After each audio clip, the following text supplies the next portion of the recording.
Your great grandmother's brain was completely differently wired than yours, and I'm not talking about genetics here. I'm talking about that 5,000 years ago, our ancestors had a different lifestyle, one that now modern neuroscience has started to prove that it was literally rewiring their brain towards focus, resilience, and what we call today mental health.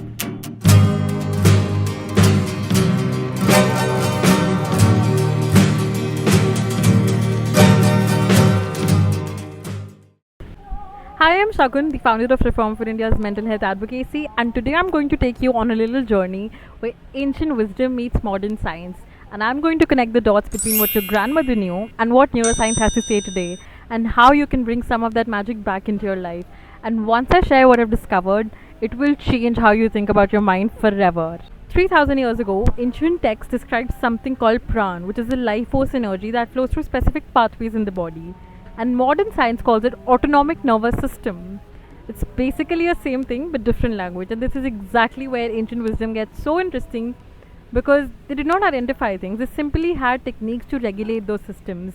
I remember when I started to study these intersection between both the subjects, I was so skeptical because I believe in evidence and research, but when I dive deep into both of the subjects, I realized that they were studying the same thing, but they just had a different language for it and they were seeing it from a different angle. Let's start with discussing your relationship with time because it's either healing you or it's harming you. There's a word called Dinacharya in Ayurveda, which means the science of daily rhythm.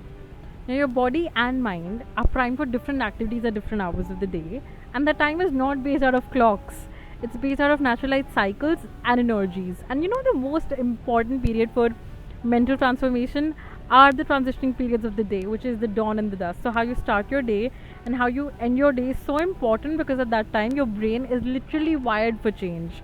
It is the most neuroplastic, it breaks the old neural patterns and it forms new neural connections.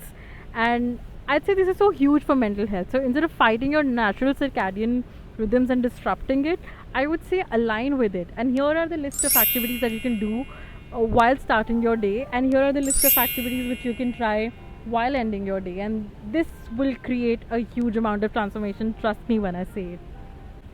Next up comes gut brain axis, to which our ancient practitioners call digestive fire. They believe that emotional stability, mental clarity, and physical health all originated from the gut, and they even call the gut the second brain. And even the modern science shows that 90% of our serotonin is produced in the gut, and our gut bacteria communicates to our brain through vagus nerve, which influences our mood and calms us down and keeps us happy. Also, the ancient practitioners would develop the timings of the food and they would prepare the preparation methods and some certain food combinations to optimize the energy levels as well. And to add on, how you eat is also how you think. So, make sure you're always eating in a calm and composed state of mind because it definitely improves your bodily functions and emotional regulation as well.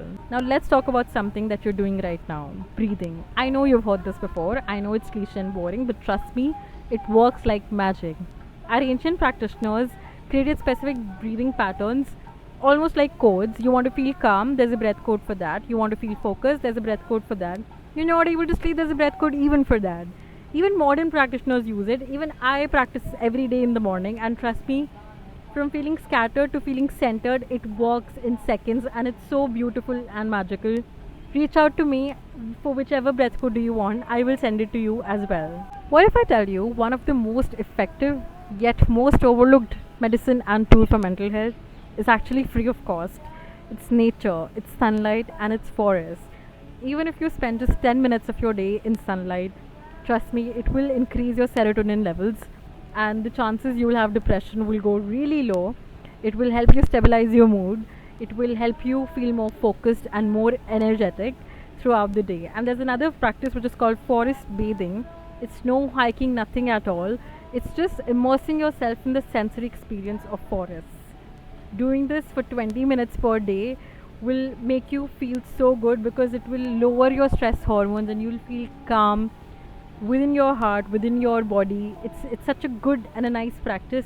So if you want a natural, science-backed way of feeling calmer, resilient, and more focused, trust me, start simple and step into the sunlight in the morning and spend a little longer time among trees. The morning routine, the breathing practices, the nature walks, stepping into sunlight, When you understand all of this, you will know that mental health is not just about fixing what's wrong, but it's also about cultivating what's possible. I hope you reclaim your mental health through these practices that have been working out for more than 1,000 years now. And I want you to remember that our ancestors have given us an incredible gift. I hope you claim it. And if this was something that you really needed to hear, like, share, and subscribe.